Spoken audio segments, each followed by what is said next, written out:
It's 5:31. I'll go ahead and call this meeting to order. We'll start with introductions of the PUBCAP board. To my extreme right. Hi, everyone. My name is Claudia Quesada, PUBCAP liaison and lead communications and public relations coordinator for Brownsville PUB. Good afternoon, everyone. Griselda Munoz. I represent manufacturing industry and I work at Greater Liquid Coatings. Thank you. Good afternoon, everyone. It's Patricia Cavazos. I work for BISD. Good afternoon. My name is Mariana Contreras and I'm a life and health insurance agent and consultant. I'm Eliza Vasquez. I represent the commercial real estate industry in Brownsville. Hello, everyone. My name is Tino. I work for Laboratory Corporation of America. I'm a nurse and I represent the medical industry. Good afternoon, everyone. My name is Janet Rigo, Workforce Solutions Cameron, representing economic development, or workforce development, actually. Hi, good evening. I'm Mike Dennis. I'm the Chief Financial Officer of PUB.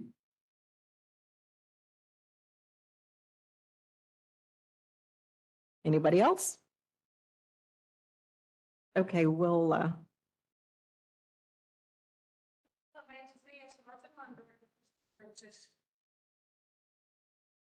Evening. My name is Ryan Greenhill. I'm the Communications and PR Manager here at Brownsville. I'm Peter Hernandez, Director of Enterprise Services. Ruben Saldeva, Customer Service Supervisor. Eddie Capirano, Customer Service Supervisor.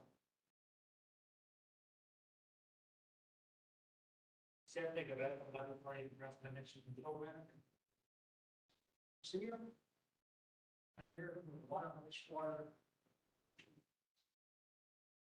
Hi, everyone. Marie, I'm the Director of Special Projects, Water and Design. Good afternoon. I'm Emil. I can director where I'm services. My name is Agnes Prado. Manager.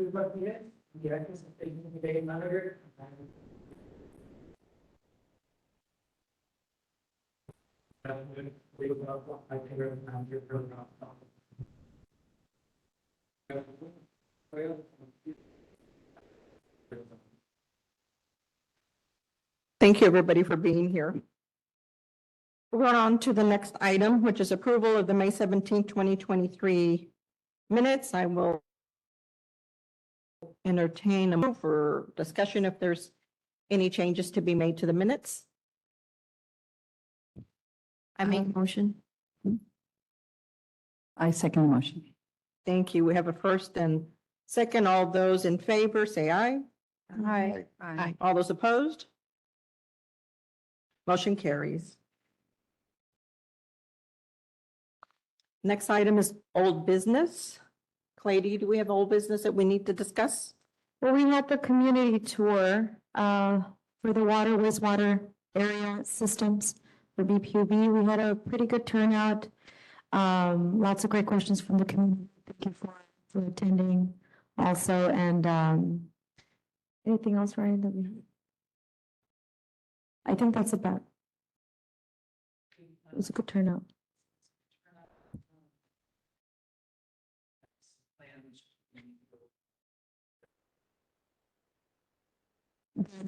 Electrical systems in October. I do have a friend that did attend and she was in awe. She said she has a new appreciation now every time she turns on her, the tap at home. She learned a lot, so thank you. If that's all the old business, we'll go on to new business. Yes, Ryan? Oh, yeah, no problem. For new business, I do have a couple items here, starting on Monday. For 2 weeks, we are going to close down some lanes in the drive-through. They will be replacing the water system. And it will take about 2 days. We will have one lane available to customers. Customers can still pay over the phone, over the app they can drop off on the on the mailbox, or they can make payments to make payments. So, but we're doing that and sending out a press release letting customers know that that will be ongoing next week. We also have the applications for the members. We thought it'd be best if we go ahead and send you a ballot. We'll go ahead and take a vote after you review the applications, and we'll go from there. Do we just have one opening at this time? One opening. Okay. Yes. And then our next meeting, July, will be in the board, and then after that, we have in August, we have the PUBCAP banquet, which will finalize this year's PUBCAP. And then we also distributed scholarships, 11 scholarships to students through the Project Share Fund. So I want to thank everybody who's involved in the applications. That was great. And I've been keeping everybody with press releases, so just wanted to let everybody know that's. I saw we got a lot of good feedback on social media about the scholarship program. So yes, we gave out 11 this time. Good. If that's all for new business, Ryan, did you have something you wanted to add? Just bring up the PUBCAP banquet, Okay. just to make sure that y'all mark your calendars. It'll be the same date as what we usually have our PUBCAP meetings, would be the third Wednesday. Just make sure y'all. Thank you. No other new business. I think we have a presentation, BTX Broadband Fiber Project. Elizabeth, are you presenting?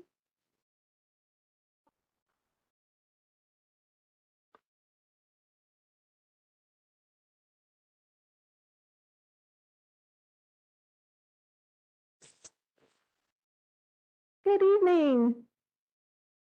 I am Elizabeth Walker with the City of Brownsville. Thank you so much for the gracious invitation to join you this evening and share a little bit about the BTX Fiber, the Brownsville Broadband Project update.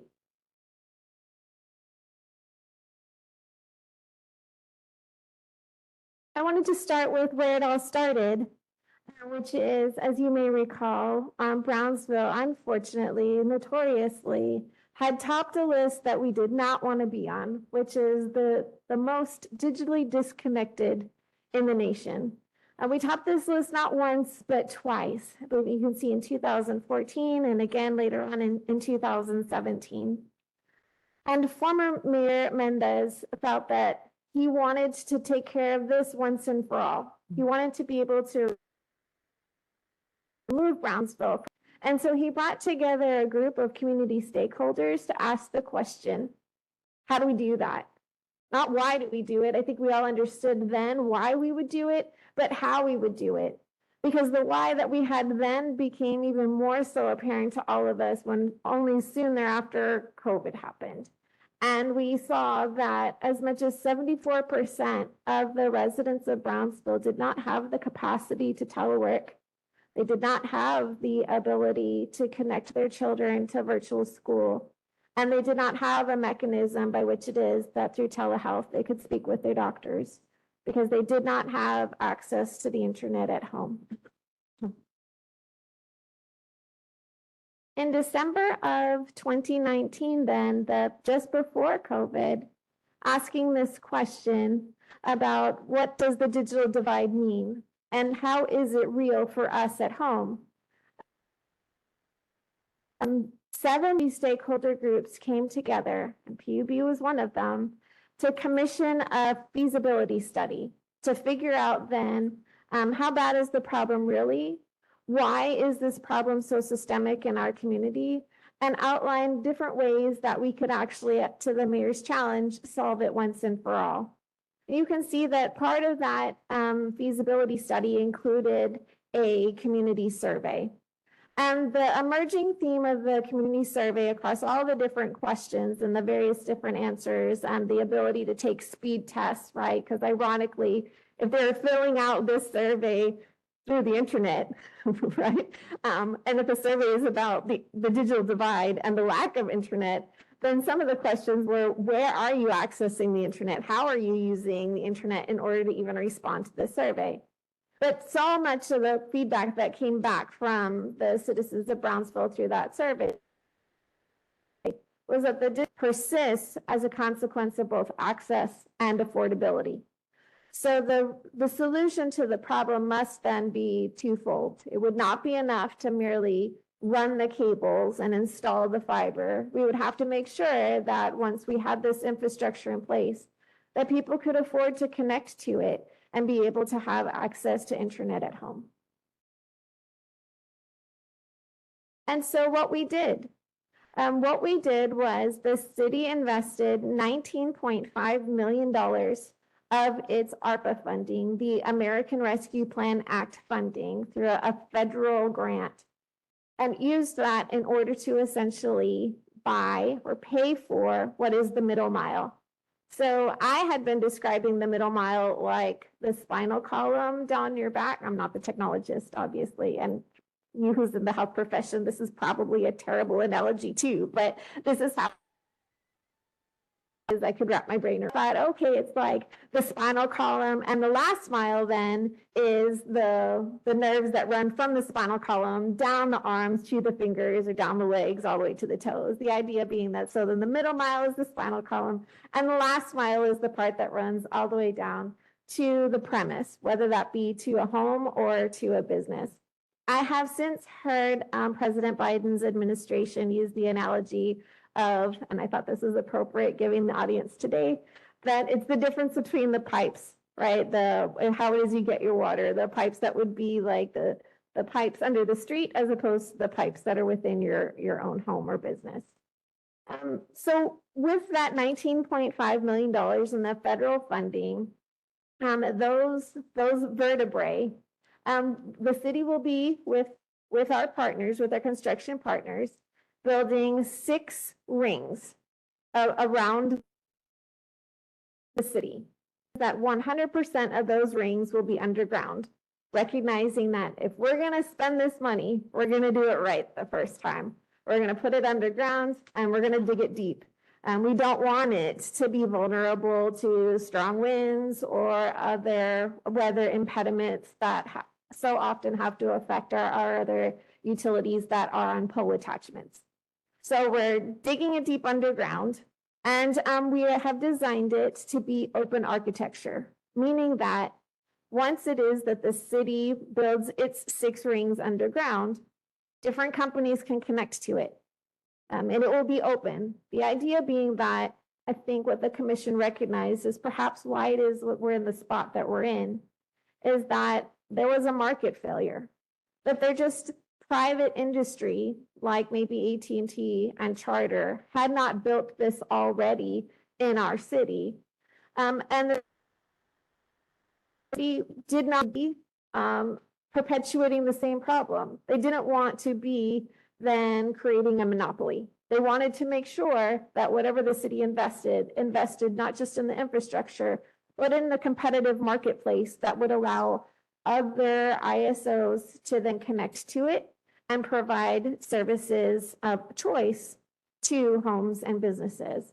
And I say that because at a recent conversation I had at a chamber event, somebody asked me, if once all this is built, are we going to have to drop our current provider? Are we going to be required to jump over? Absolutely not.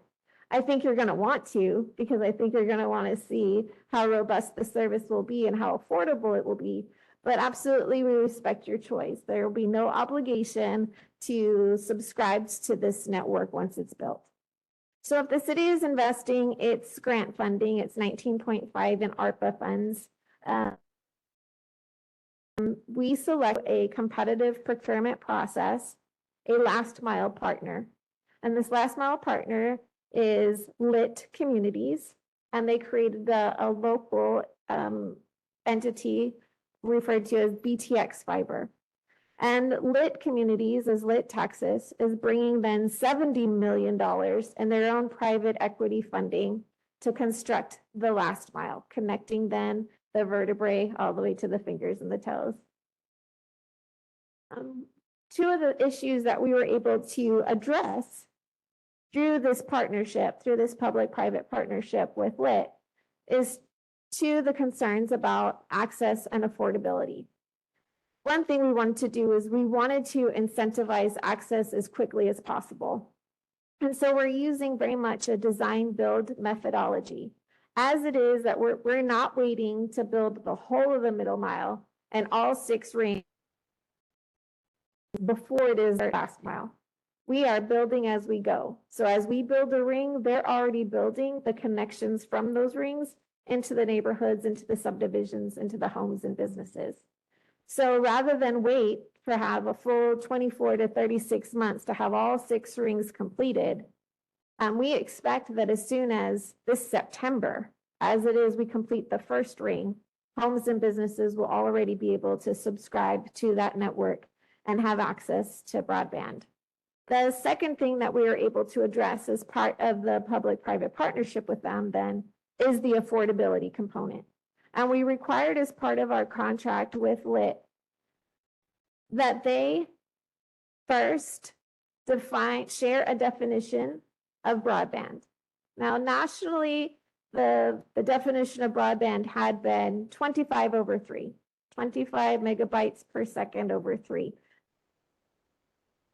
That's load speeds. We said, again, if we're doing it right, we're all in. We want to do it better than it's ever been done. So not 25/3, but as a minimum, we wanted 100/100. The other thing we said is, so we wanted it to be very robust network. The second thing is, again, access to a robust network, but an affordable network. As much as 54% of households in Brownsville qualify because of their socioeconomic status as low-income households, they're eligible for the Affordable Connectivity Program. The Affordable Connectivity Program presently reimburses $30 a month for internet use. And so we placed on our partner that they would have to deliver the minimum as we define it of 100/100 at a fully reimbursed rate. So meaning we put on our partner that they would have to set at 100/100 at $30 a month so that those eligible households would have access to the internet at no cost to them. And then for those of us who perhaps are not a qualifying household, we're not eligible for the American Connectivity Program, the rate applies to us too. We still have access to this to internet connectivity for $30 a month.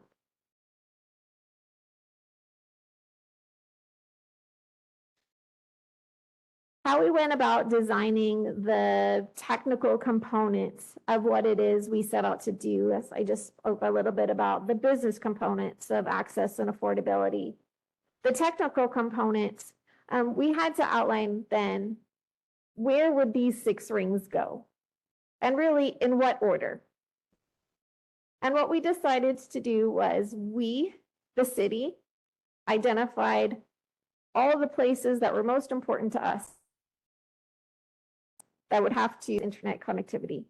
We asked PUB as our partner, where are all the places most important to you to have internet connectivity? Not just now, but as it is, you plan to grow for the future. So you'll see here, the city of Brownsville had 59 sites altogether, and PUB submitted 206 sites altogether. And this could be anything from SCADA systems at the water or the wastewater plants or the power generation facilities, to include those locations that may support the future deployment of AMI. Though certainly AMI is not dependent on this program, but again, too, thinking about all the different places that internet could serve PUB's growth for the future. Additionally, we reached out to those original 7 community stakeholder partners, and we asked them, with, let's say, for example, Cameron County Emergency Management Office. In the event of an act of God, in the event that it is that we lose access to the network, what are those places that need to be restored onto internet as quickly as possible? whether these are facilities that the school district offers as lily pads or sheltering facilities, or whether this is something perhaps that Customs and Border Patrol needs to be able to have access to right of way. And we included all those in our list as well. And we took this big comprehensive list of all the community facilities. We sorted them, our priority A, B, and C locations, particularly sophisticated, just, first importance, second importance, third importance. I will tell you, the only thing that's on the C list is the lift stations. Everything else, though, we were able to assign to A or B. And then we set up this challenge. We laid all those spots on a map, and how could we draw the 6 rings of the 6 fiber rings to connect as many as possible? And we made a challenge to ourselves. All right, can we try to be within 300 feet of our priority A location, within 1,000 feet of our priority B location, and connect the dots? Here it is. We inked the deal. It's actually a public-private partnership, and it's a 3-way agreement. The 3 parties to the agreement are Lake Communities, as mentioned, the city, as well as PUB. The agreement has various elements. The terms of the agreement include a guaranteed maximum price. We only have that $19.5 million in federal funds, so it cannot exceed the $19.5 million. We'll have no more to contribute. We also included terms such as right of first offer in the event that Lake Communities builds more, that we have the first offer to buy out whatever that they build beyond those 6 rings. We put in their terms about ARPA compliance, what it is, for example, Davis-Bacon compliance. We also spoke to those affordable services, as I mentioned, the open access through a lottery system to make sure that it would be a competitive network. And then we also put in there 2 terms about in the event that there's additional capacity, how it is that that additional capacity can be assigned through dark fiber to support those community anchor institutions. Different elements, the right-of-way and encroachment, the EPC, engineering, procurement, and construction contract. And again, as we discussed, the priority list, the price sheet, and the IRU, the indefeasible rights of use.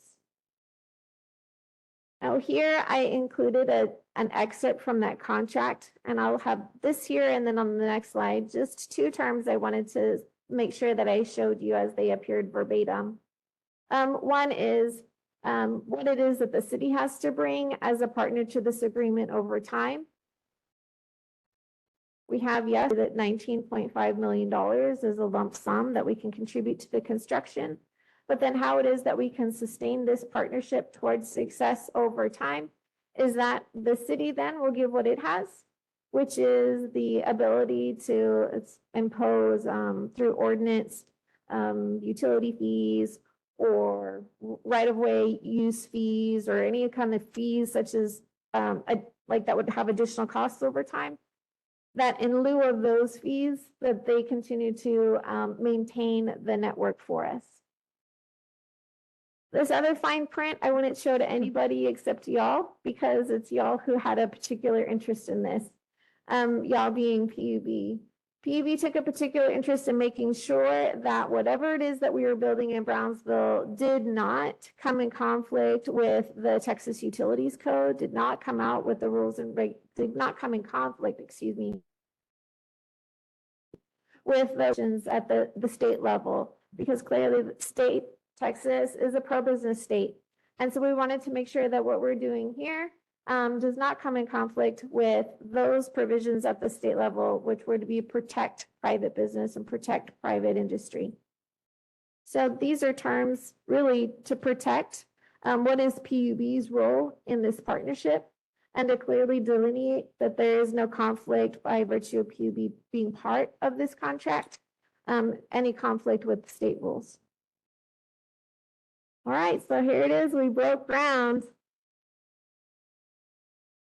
I wanted to clarify too a little bit about how it is then now and going forward that PUB is engaged in this process. So PUB, Eddie's right behind me. PUB was represented, Eddie as well as Elias were in the procurement evaluation team. They helped is to evaluate them as partners towards our public-private partnership. I wanted to clearly state there is no construction cost incurred by PUB. It is the city that's contributing its ARPA funds. The agreement identifies that what PUB offers, if what the city is offering over time, then is a waiver of its utility fees. What PUB is offering over time is access to the easements, the right of way, and when necessary, pole attachments. So as I indicated, it's our intention that 100% of the middle mile would be underground and would not have to utilize pole attachments. As I showed, it defends against statutory constraints. The middle mile includes 281 PUB sites, and it also allocates 288 fiber strands. The city will consume 144 fiber strands. Twice of what the city will utilize will be separately reserved for PUB use.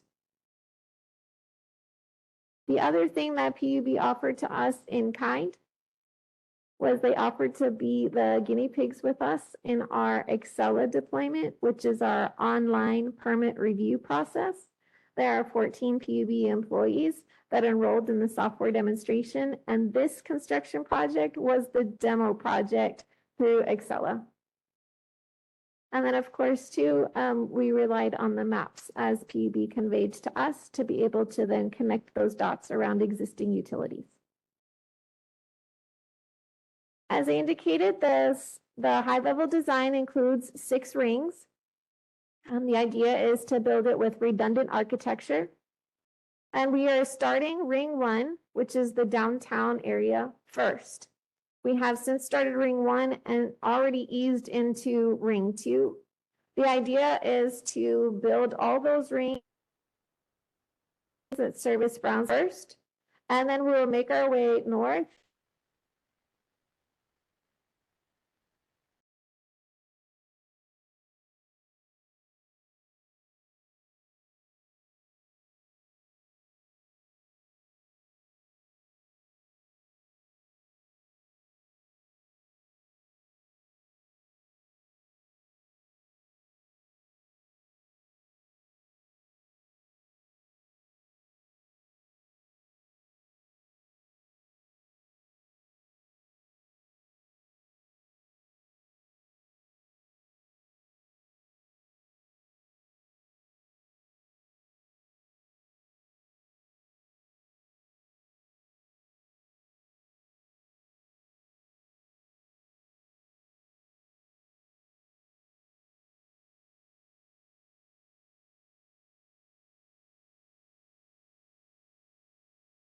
Stations.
That being said, we acknowledge that accidents inevitably will happen. And to a certain extent, we brought on the number of accidents that we've had so far, we brought it on ourselves. Because we started where it is, we knew it would be hardest. As I stated, we started in ring 1, it's downtown. It's the most density of infrastructure. It's where it is, there is likely the most fragile infrastructure in downtown. These may be some of the oldest underground infrastructure, and it has accordingly the oldest maps to illustrate their locations. But because of that density, it's where it is that we can close the digital divide the soonest for the most people. We estimate that 26%, more than a full fourth of prospective users of work are on ring one. There are 6 rings, but it is not divided out equally among potential subscribers or future customers. We got started exactly where it is that those we felt needed it the most and needed it as soon as possible. That's where we started. So that's ring one. We have, after it is, we had a couple of breaks and, wanting to give grace to, well, there's a learning curve. They're new, they're learning our terrain, they're maybe learning the equipment, they're learning our maps. And yet, even then, all right, pause. We've had a couple, let's revisit with PUB. These are all the things that we are doing in the field to make sure that we don't have any breaks. And we sat down with PUB in order to get their insight on any additional practices that we could include as part of our punch list, as part of work towards risk aversion, towards mitigation of utility strikes. And so we did add in one more practice, and I want to acknowledge the very gracious offer of the PUB employees. We were already, for example, using the PUB maps to design it. Then we were doing, of course, locates, right, to do utility locates to match according to the map. Then we were doing, as a next step, exploratory potholing. Then we were using a pressure washer, not using any heavy equipment to do the excavation, so that we would go in slow and easy. The pressure washer was connected to a vector truck. If after all those steps, which I would think ordinarily would be very reasonable, we've added one more step, which is that we have the names and the names and cell phone numbers of the foremen in the field with PUB, so that way we can call in their institution right there and then when it is that perhaps there's a discrepancy from what it is they see in the field, from what it is that they see on the design plans, or perhaps the call out on the notes. Once it is that we have the authorization to proceed in the field, we are digging deep. The plans call for the conduit to be placed at least 6 feet underground. This is one way that we're trying to mitigate the risk going forward. At 6 feet, more often than not, that should be beneath existing PUB utilities, beneath the existing infrastructure. So that way, going forward, in the event someone needs to access the fiber line, fiber is supposed to have a 50-year life expectancy, so we won't expect them to have to access the fiber line. But this is another way too that we can minimize any disruption to the existing utilities in the event that they have to access broadband later. And lastly, I just wanted to note, when it is that we shared this list with PUB, they had more on their list than we had on ours.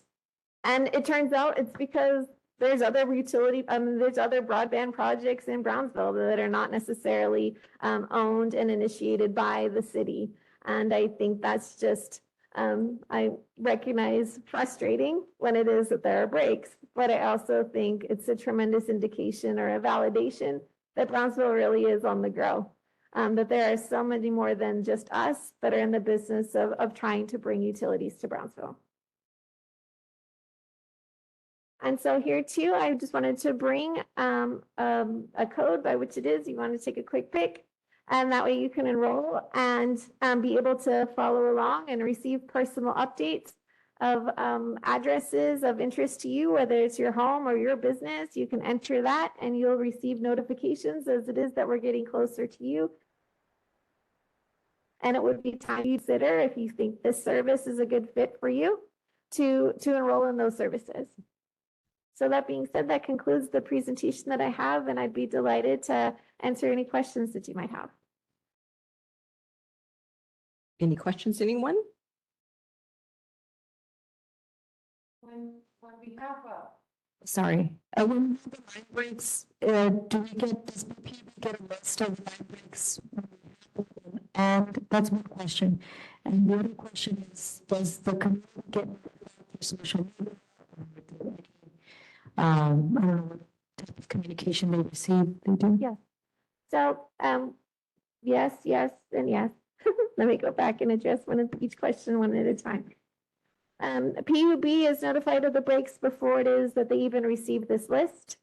PUB is notified, if it's the PUB utility that is disrupted, the subcontractor may contact with PUB. After they notify PUB, then they notify the city. So that PUB can already start to assess and mitigate the disruption. Then yes, we utilize our media to then communicate to those who may be affected. But proactively, we are placing project signs. We use A-frame signs. We have magnetized signs on the sides of the work trucks. We have added in placing signage, project identification signage on the cones and barrels. And then also we are block walking with door hangers in advance to advise those that may be affected, whether it's just even a traffic inconvenience or it is we may have to close a block at a time. What's going on, and giving them the contact information that they can report in the event that they experience any disruption to their service. Thank you. Yes, one of the lessons we learned as we're deploying this in downtown and where it is that we've had to, learn, pivot, and just get better. We were leaving the door hangers, and what we found is that there would be multiple tenants in a single building. And so not everybody in that building was getting the door hanger. Maybe the first person would get the stack of door hangers and keep them all for themselves.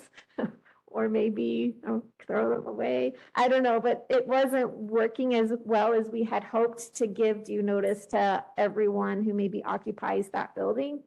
And so now what we're doing is we're actually assigning with the subcontractor an employee with the city of Brownsville that knows that particular area better, whether that be, for example, our downtown who's Alan Garces, who knows, the businesses and really know more personally through his outreach in downtown, that he can help go and identify how many door hangers should be left, and he can help to speak to or communicate more personally.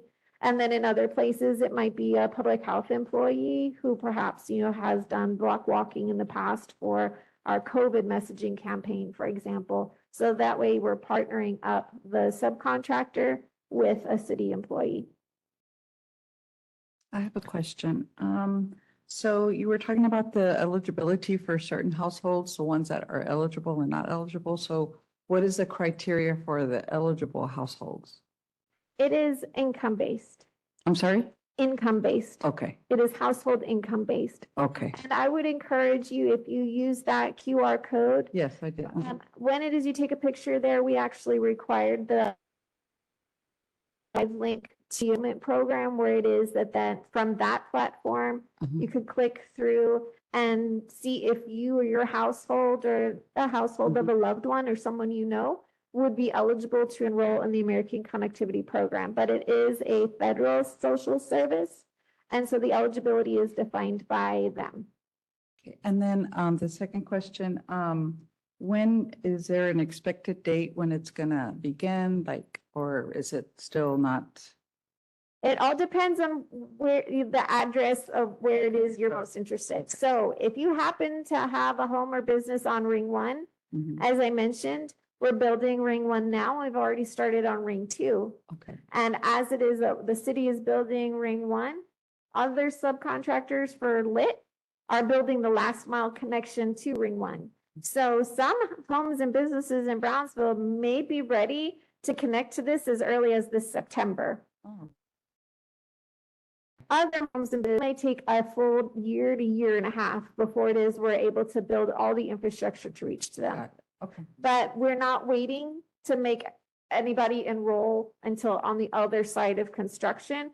We're incentivizing through our contract, through the public-private partnership, that people can connect as soon as it is that the infrastructure is in the ground and has been tested and is ready to go for that neighborhood. Thank you. I have a couple of questions. Well, the first one, how are you going to let the public know when those rings are completed and they're ready to be connected to? Are you sending out letters to everybody in ring 1, ring 2, or putting it on social media? Yes, so we had hoped that our private partner, right, that they would have their own business motivation, right, to arrive at a certain rate that they want to actively pursue and they want to actively market to prospective customers, that they can connect into this network. And so we are relying on them, but we are sharing with them what it is that we've learned being in Brownsville about how it is we think people best respond to marketing. So, it should be a full complement. It should be using the billboards. It should be, I have seen them develop a newsletter, both in English, and then we required it to be also in Spanish, right? So they have the newsletters. They have a social media campaign, right? We had a conversation about Twitter versus Insta versus Snap versus Facebook, and yes, yes, and yes, right? We like all the social media.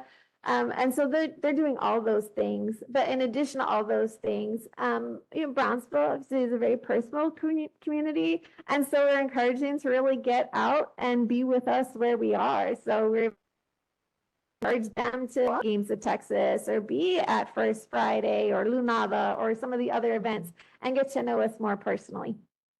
So you're saying that other companies, you're going to open up this market to other companies, the Spectrum, AT&T, whoever it is, but they can also buy these services through the city of Brownsville, or is it through BTX? The individual subscriber will use BTX, they will subscribe to the last mile service. They won't subscribe to the middle mile. The middle mile will support those institutions and those community partners, those dots on the map that it is that we drew the rings. That's who will be served by the middle mile. The individual customer, the premise, like a home or a business, that's connected at the last mile. And the last mile on this project will be BTX fiber for communities, but not always and exclusively. We will then open it up through a lottery system in which it is other companies like Lit, and it could be incumbents like AT&T or Spectrum, could use the city's middle mile in order to be able to build their last mile. So you're not bound to Lit. It just might be that Lit is the first one to offer 100 over 100 at your home or business by virtue of their partnership with the city. One of the other questions I had is, who is responsible for repairing these strikes? The contractor. The guaranteed maximum price includes restoration of services. The contractor is responsible for putting it back like a good Girl Scout, better than they found it. Okay. And so even on the city side, the city inspections, we've already shown them how is the brick paved in historic downtown should be put back. Just better than it is that they found them. Level, even, fully repaired. We would expect the same for any other services that they disrupt as a consequence of the project. Any other questions? Thank you, Elizabeth. We appreciate the information that you shared with us today. Oh, thank you so much for having me. And please, I would be thrilled to come back and give you more updates. I avail myself to you if you'd like to not have to wait for the social media updates or the newsletter in Spanish or English. If you'd like to hear it from me, I'm happy to come visit again and talk through what we're doing, what it is we've had to learn to do better. But I appreciate so much the excitement around this project. We cannot even imagine now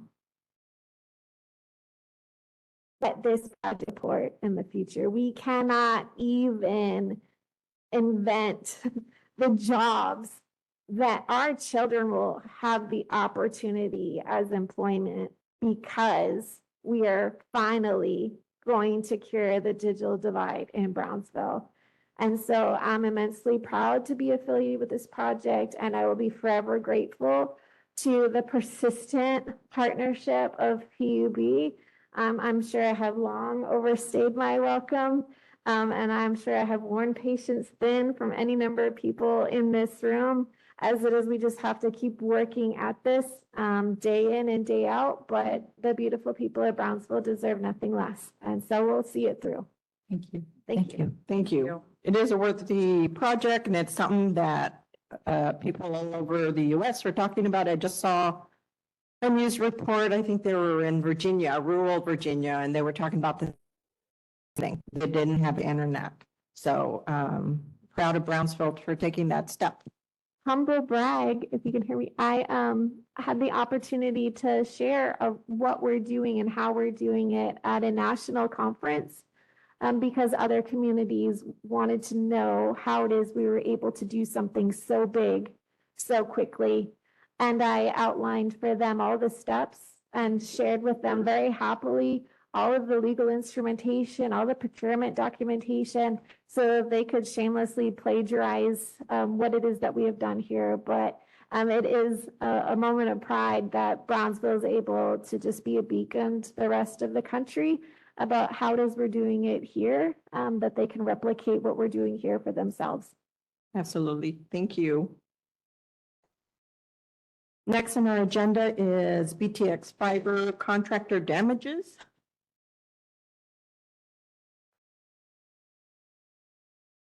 Madam Chair, members of the board.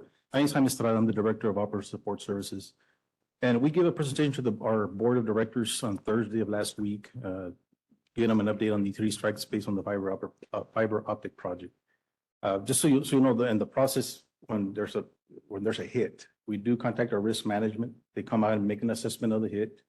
We have a process to track all costs. We have service orders. We also have a activity number that we issued for the project. Once we do the repairs, because PUB does do the major repairs on all these utility strikes.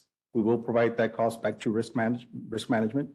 They will bill the party at fault, whether it be the contractor, utility, locate contractor, or sometimes we bear the cost of our plans for showing the utility where it's supposed to be. Okay, I just want to make something clear because I know it's under the PUB does not locate utilities. We use the same utility contractor to mark our utilities. We have the equipment and we dig and we do any construction. That's the same responsibility the contractors have for the city. The city's not responsible for locating them either. They're just, the contractor is. So they have that responsibility to do it. So when that happens, that's why we go out there, make the assessment, we bill where we're set fault. Now we're available, as Ms. Walker was talking about. We did have after the board meeting, I did reach out to the Director of Engineering and Public Works, Loro Garcia. I know him very well. So our board's concern was how can we minimize these hits, you know? So talking to Loro, you know, I told him, hey, whatever you need from us, and we do have our numbers already given to them, to the contractors, so they are calling us now. So I'd like to report we didn't have any strikes this week, and we've been called out quite a bit more. So it is working. So I just talked to Loro on that Friday morning. I talked to him Tuesday morning. We were on holiday on Monday. So Tuesday morning, I talked to Loro again, just to make sure that we're having that communication. So Armando Garcia is our division manager for that area. So I've been talking to him as well. We're getting more calls from the, so I'm glad to hear that we're doing that. So that it's minimizing those strikes. But nonetheless, it is all underground. We are going to have strikes, and we just need to do our best to minimize it. We do have some major lines out in the system. We have a 30-inch water line that comes from our water plant. If that's it, that means shutting down one of our water plants. So when those big lines are in question, we need to make sure that we're out there and we're locating them. I do have a little presentation for y'all that just to show you the strikes we've had. If y'all would like to see it, I'm going to pass it over to Mr. Armando Garcia. He'll go over to some of them. If you ever ask any questions y'all may have during the presentation. There are a few slides, but I asked to kind of minimize it to the main ones. Thank you.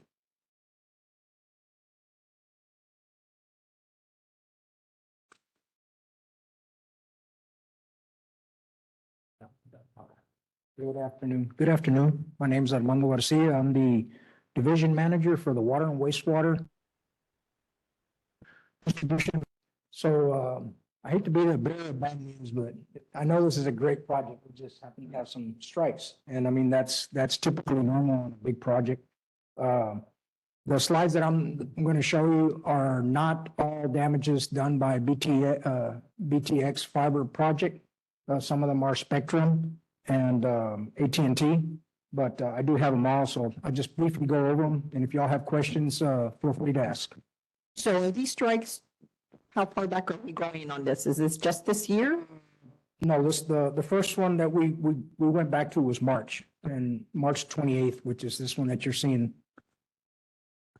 on the screen right now. And it was a fire line at 1644 Central Boulevard, which affected Peter Pipers. And they did have to shut down for 8 hours. And I got some other numbers on there, but I mean, they're really.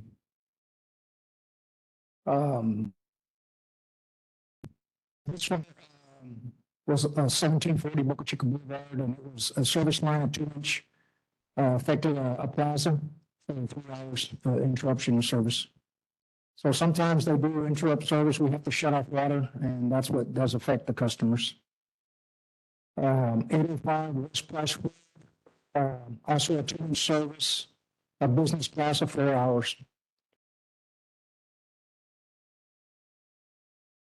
On this one was a 4-inch water main, 20 customers affected for 4 hours. This one was also, this was in downtown, West 2nd and Elizabeth Street. And also, this one was a 2-inch PVC line. It affected the apartment complex, Palazzo Real Apartments, which affected 100 customers for 5 hours. So some of these small services, they do service apartment complexes. So even though it's just a small service, but we have to shut off water for the whole apartment complex. On this one was 8 hours, Los 7 inches. This is in front of the post office. And it was a 12-inch line. 30 customers were affected for 2 hours. And some of these do, if you see on the bottom, they for the repairs, sometimes there's a lot of concrete or asphalt repairs, which, bring the values of the repairs up. This one, 1900 Expressway, 77 North Frontage, was where the boot jack is. Was an 8-inch line that was interruption service for 4 hours.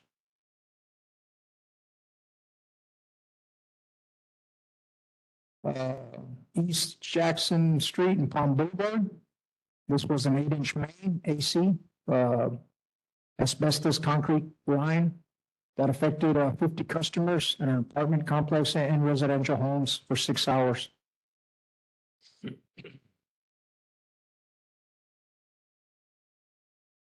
West St. Charles Street and West 8th was a 12-inch line, 30 customers affected for 7 hours.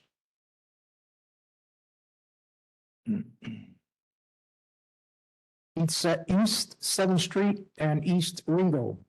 This was at the Brownsville Museum of Fine Arts. There was a 6-inch fire line and had to shut off water for 12 hours, so I believe they shut down the day.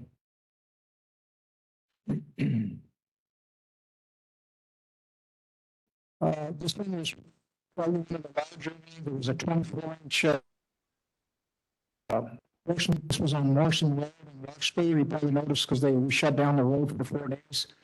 Did not affect the customers' services due to the fact that we were coordinating with the lift stations and adjusting flows and monitoring lift stations throughout the time, throughout the 4 days. But it was a big repair. It took us 4 days to get out of there. And quite costly. Yes.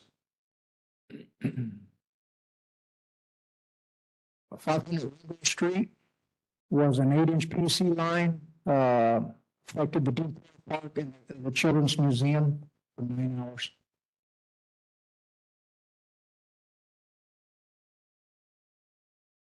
And East 15th Street and East Jefferson There's also a 6-inch main line, and it was a fire hydrant, but it didn't affect any customer service due to it would isolate the funnel. Has that now been repaired? I'm sorry? Has that now been repaired? Because it said repair not completed or something. Yes, by now it has, yeah. And these are some of the numbers that we put together. And so we get all this information through our CityWorks system, which is a system that we have internal, where the supervisors and foremen enter all the information for their job. And it consists of man hours and equipment and materials and everything that goes with that job. So these are just estimates. I don't know if you have any questions. Well, I hope through social media that we're letting our customers know that not all of these are fault of PUB, that there's other partners that are responsible for some of this damage. Not to blame anybody, but Well, my concern is that when we get attendance from energy control, things that have been serviced from people out of service, but it doesn't specify unless somebody calls to tell me this is PTX related or not. It's not evident where the damage is coming from, because that would make it a lot easier. I think we released one press release about what damage we were aware of. I would love to have a closer communication about all these damages that we're having that I frankly was not aware of. I'm not made aware of it, not from the city or not from, I just don't know. In regards to the PR department, we want to do the best to communicate to the public. And all time, we get a ton of calls from people who were out of this. And I had noticed the street closure on Burns, so I didn't know what it was referred to. And then we fixed the issue, but then we closed it because we were trying to fix the issue, but then the city went back to close this street again to continue on the BTX project. And I received a call from somebody in the city asking me to open the street. But so it's a little confusing, to be honest. And I was not made aware of 14 slides worth of damages. So it's concerning to me in regards to communications to the public. Again, I've only seen one press release on one exposure, and I would like to know that this is what happened. Maybe we can say in the press releases to contracting something. And not to say shift blame, but to me, my point is just to communicate this to the public. There's a street closure, how many customers are out. And so these are not. We normally just respond to the calls as a repair. Water damage or customers without water, and crews are sent out to make the repairs. Yeah, at the time, sometimes we do know that it has to do with a strike, and other times we find out later that it was due to a strike after we expose the line itself, and we're able to dig down to make an assumption of what the problem really was. And I think our focus when we get those calls is to restore service. So we're not trying to see who did what. But I think it's something we need to work internally to be able to get more information to you, Clady, and to our department to be able to come that. You understand when they get a call, it's an emergency to get services back up. We're not worried about who, what, how.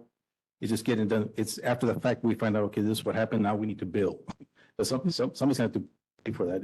That's 187,000 that we've estimated so far. right.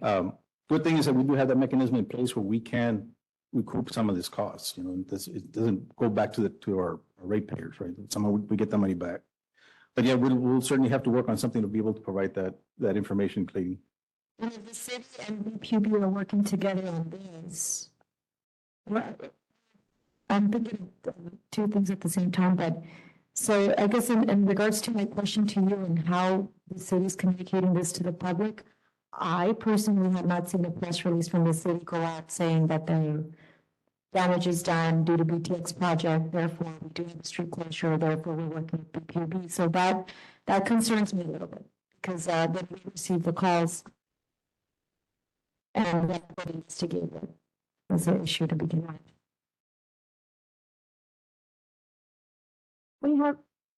We have not done, you have not missed a press release. We have not done one to speak to breaks generally, because just as it is that the work crews are immediately engaged in restoring services, so much of the breaks have had a very localized, very defined impact, right? And nonetheless, clearly very disruptive for those who are impacted, particularly a home or a business, for any amount of time that they're out of the utility.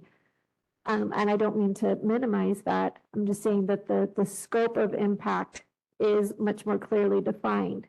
And so I would defer to your communications team to give guidance here where it is. We don't also want to overstate the extent of the problem when it is that there's a particular tract that is affected and it's not necessarily citywide.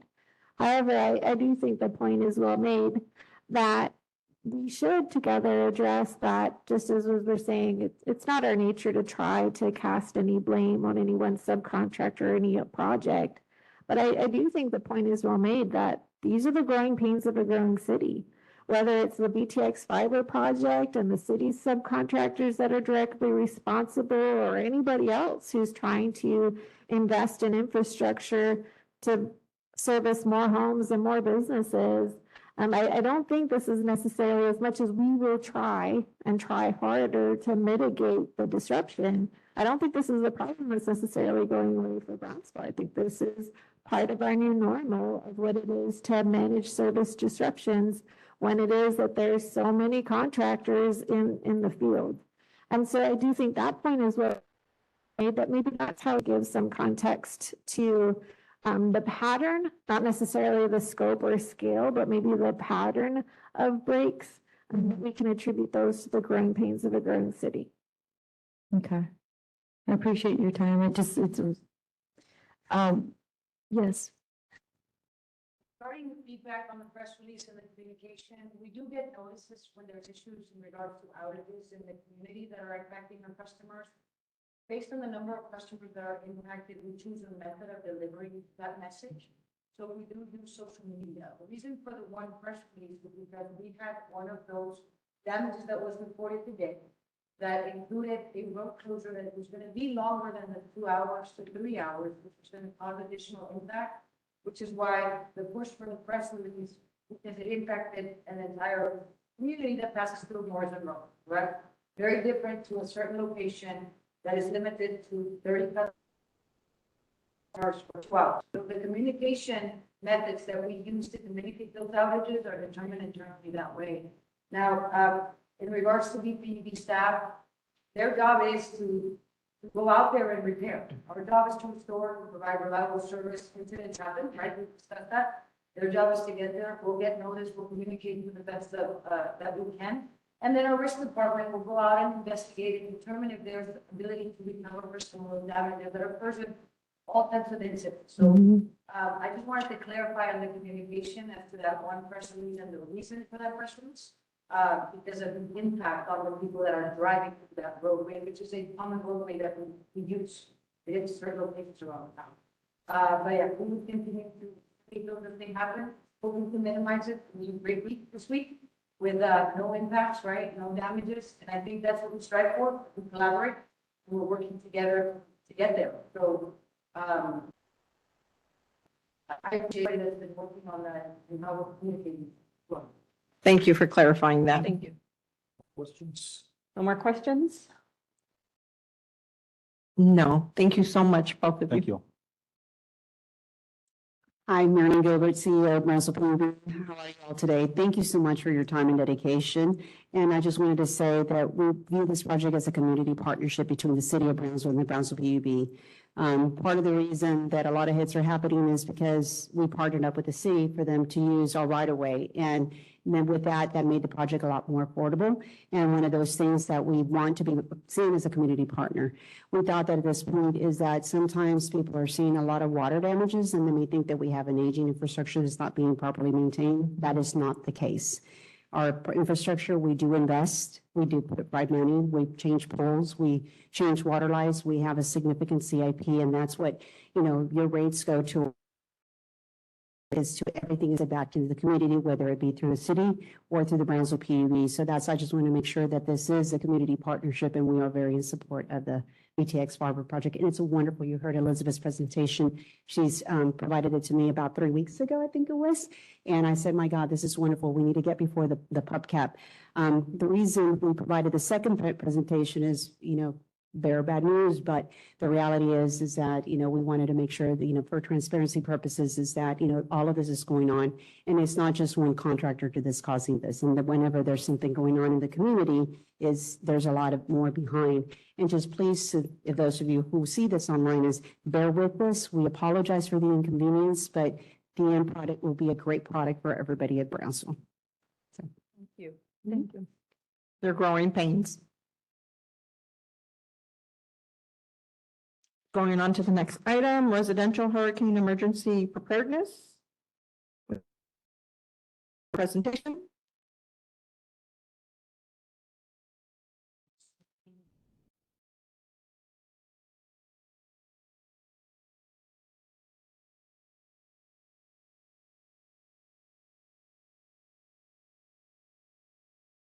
Okay. I hate to be the bearer of more bad news, but it is hurricane season once again. We always try to every year take a little bit of time to do a little bit of a reminder and provide some tips and things to do at home to make sure that you're ready for hurricane season. Again, we're going to look at a little bit of some of the predictions for this year, some of the hazards that exist because of hurricanes, and just a brief look at some other disasters. So looking at the 2023 Atlantic hurricane season outlook, right now, they are estimating about 5 to 9 hurricanes, 1 to 4 of which would be major hurricanes. This actually is considered an average outlook. In the past few years, it's actually been above average. This one is a little bit more mild, but something that we want to, of course, make sure to emphasize is that all it takes is one. So we just, regardless of the outlook, we need to stay vigilant and be ready. Looking forward, we have some of the names to look forward to. Hopefully, none of these are going to be watching us anytime soon, but something to look out for.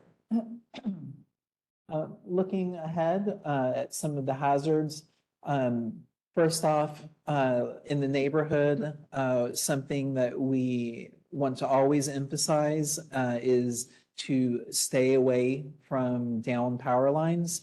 As this graphic says, stay at least a bus length away, at least 30 feet. You always want to give it as much space as possible. One thing that we also like to remind is it's not always like the movies. When there's a down line, it's not necessarily going to be sending up huge sparks and be, shooting everywhere. It might look just like a wire on the ground, but it still might be live. So we want to, again, make sure, keep your distance and report anything that you see like that to 911. Again, be aware of hidden hazards. So anything that could be below, make sure you're aware of water, any kind of flood waters. You want to be able to, again, keep distance from those things. And as you can see, things can definitely get worse. So make sure to call 911 and report those. As far as car hazards, again, it's going to be similar. We do have a lot of times where, especially in inclement weather, where a vehicle might hit a power line and cause damage. We encourage anyone who is watching to also try to keep distance from that car. If it's safe to do so, you should also wait in your car until we are able to arrive and are able to successfully de-energize that line. Floodwaters, this is always going to be something serious that we need to look out for. There's a few things that obviously we need to be aware of with floodwaters. First being is you are not always sure exactly how deep they are. It's always a good idea. The phrase that turn around, don't drown. If you think that waters might be higher than expected, be safe and don't go through them. Likewise, try to minimize any time that you yourself are in floodwaters. There could be dangers within them. We're talking about possible animals. Of course, all this water is going to send animals out of their normal homes or territory. So there could be snakes, there could be insects, there could be disease. Because of the amount of water, it might cause lift stations to overflow, in which case there could even be wastewater in that in the floodwaters. So again, it's always a good idea to minimize your contact with it as much as possible. Generators, they are of course great to have in case of any electric outage, being able to provide continue to provide service to your own home, with a generator. But there are dangers associated with using a generator as well. It's very important that it is given proper clearance to air when it is in operation. Otherwise, there is the risk of carbon monoxide poisoning. In addition, this thing is operating, it's running, and that means that it does get hot and it can cause burns. And of course, it is providing electricity. So there is the threat of electrocution as well. We really emphasize to make sure to follow the instructions that are included, any kind of warnings, safety guidelines that it gives, and if at all possible, to have the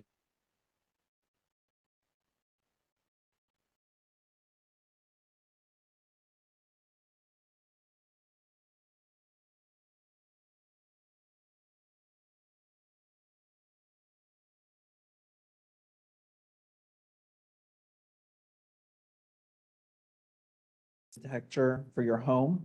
But as this graphic says, using a generator indoors especially will kill you in minutes. So you do not want to use a generator, obviously not in the home or in partly enclosed areas such as garages. As it shows, you want to make sure to keep it well away from any kind of windows, doors, or vents to prevent any carbon monoxide from going into your home.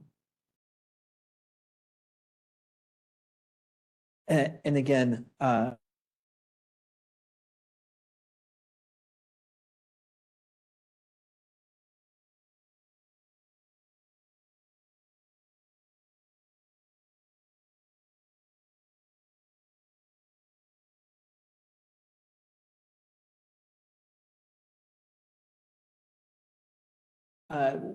Electrocution is always going to be, of course, a very serious risk. And again, that's why more than anything, we would encourage a generator, make sure to have it professionally installed. That way you can reduce those kind of electrocution hazards by making sure that that generator is correctly installed and that you're giving enough clearance from your home and you're not going to overload any circuits.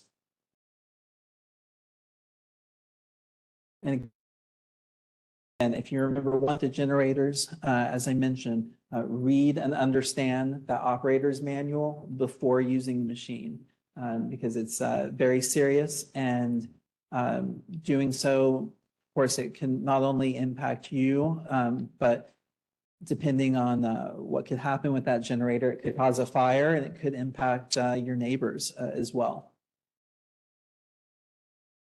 So before a natural disaster, more than anything, what you need to make sure to do is to make a plan. The best thing to do is to start thinking about your plan now before there's any kind of storm or any kind of disaster headed to us. That way, when it's there, you already have something in place and you can fall back on it. What are you going to do? Are you going to stay? Are you going to shelter in place? If you need to evacuate, do you have the route in mind that you're going to have, or do you have an alternate location already in mind? Those are a couple of things that you need to start thinking about. Supplies, what kind of things do you need anymore? With so much dependency on our phones, it's always good to make sure to take some extra charger cables and some chargers. But also because of our dependency on our phones, we can also be without numbers if our phones die. So it's also a good idea to maybe write down on a notebook or on a piece of paper some important contact information, maybe your insurance company, emergency contacts, family, friends that you can contact. So in case for some reason you're able to use your phone, you still have things like that in place. In addition, you want to think about make sure you have water or any kind of things that you might need in the case that you don't have service. So make sure to have a manual can opener. It's also good to have one of those crank radios. That way you can still get some kind of emergency messages in. And more than anything, once you arrive at a lot of these decisions, make sure to communicate your plan. Communicate it to your family, to your friends, so that when something happens, they don't have to worry about you. They know where you are or what your plans are. There are a lot of great resources also. So in case you want to learn a little more, get some additional tips. I know this was kind of a broad presentation, but some of these resources are especially good. Ready.gov, FEMA, CDC, Weather, Red Cross. We also have a lot of these resources on our website as well. The state sites and also Recovery Texas. And I know we were running a little short on time, but if y'all had any questions?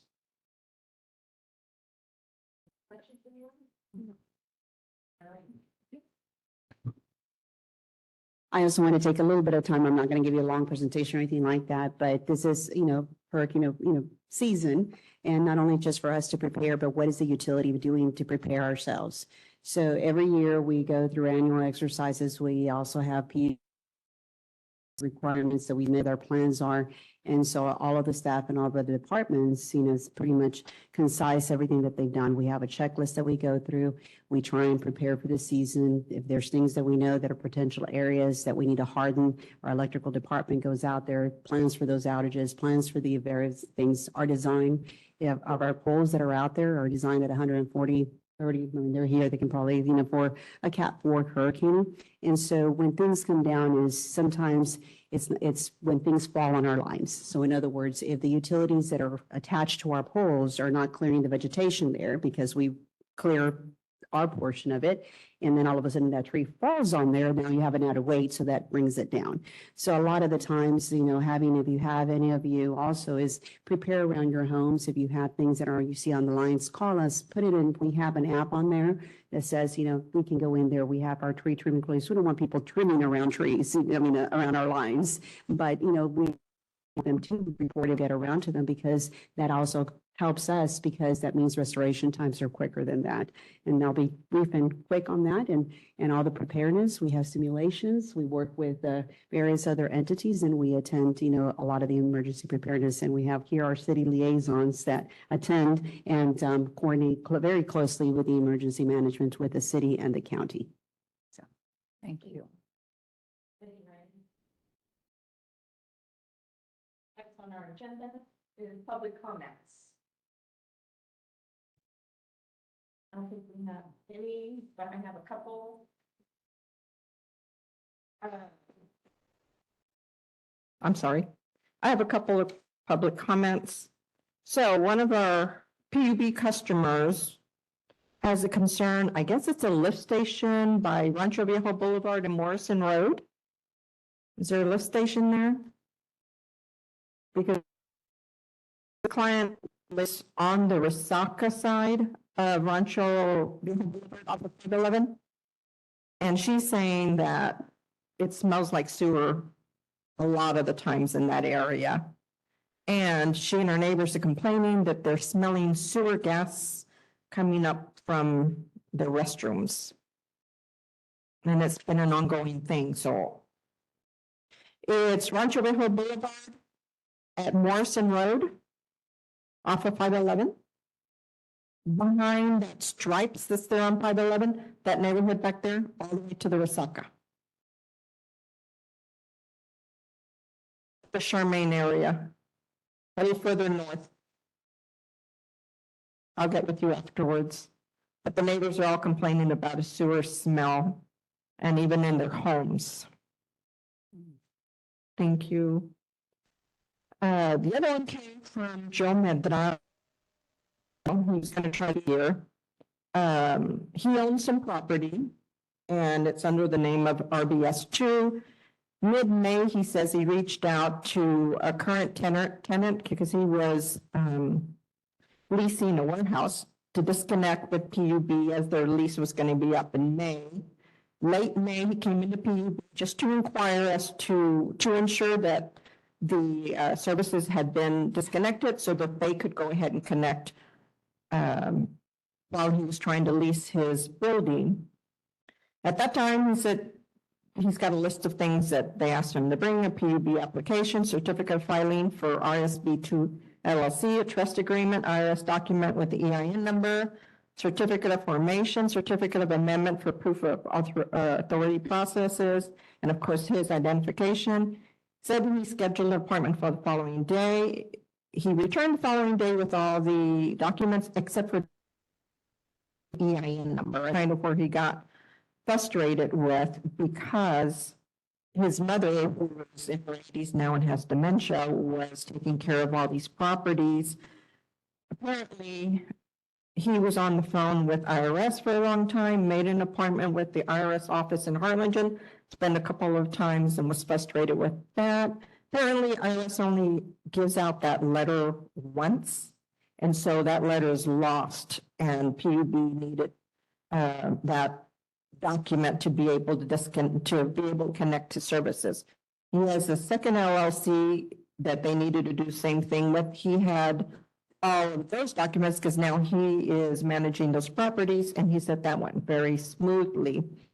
He said it took several weeks after an initial call started to be able to get his services connected. But even though he was very frustrated through the process, he did say that he acknowledged this was a learning process from his end. However, Mr. Campiano and his team, which included Mr. Valdan and a Mrs. Battles, helped him through the process, and he said he wanted to publicly acknowledge their efforts as well as thank them. So I just wanted to say thank you to that department for helping Mr. Medrano to this process. He was just frustrated because his mother had lost that paperwork.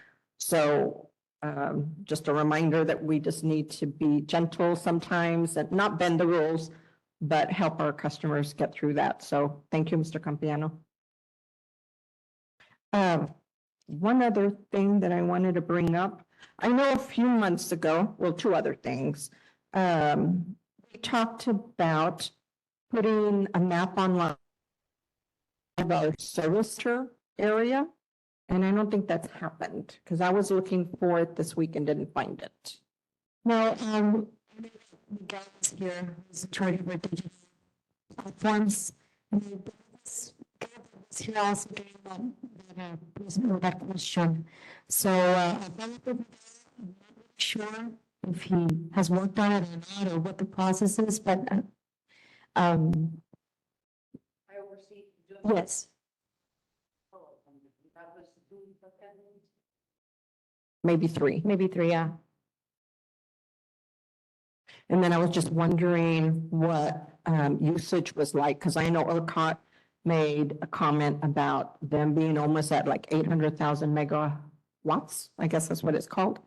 Being at the peak with this heat, and they're asking everyone to conserve electricity.